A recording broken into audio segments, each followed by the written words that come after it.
আসসালামু আলাইকুম। শুনলাম বাংলাদেশকে নাকি ৩ টুকরা করার প্ল্যান চলতেছে। আহ, উত্তরবঙ্গ আর এপাশে চট্টগ্রাম বিভাগটা নাকি থাকবে হচ্ছে হিন্দু দেশের আওতাভুক্ত, আর এপাশে মাঝের অংশটা ঢাকা, তারপর রাজশাহী, ময়মনসিংহ, খুলনা, সিলেট, বরিশাল এগুলা থাকবে হচ্ছে হলো বাংলাদেশের অন্তর্ভুক্ত।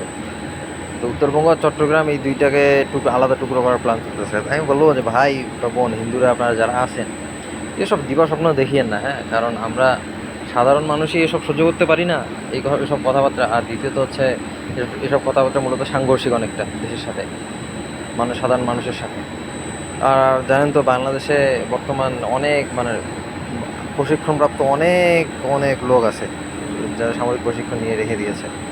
তো আপনারা এসব কাজ করলে মনে হয় না এটার ফলাফল ভালো হবে। সো এগুলো কথা বলার আগে চিন্তা ভাবনা করে কথা বলা উচিত।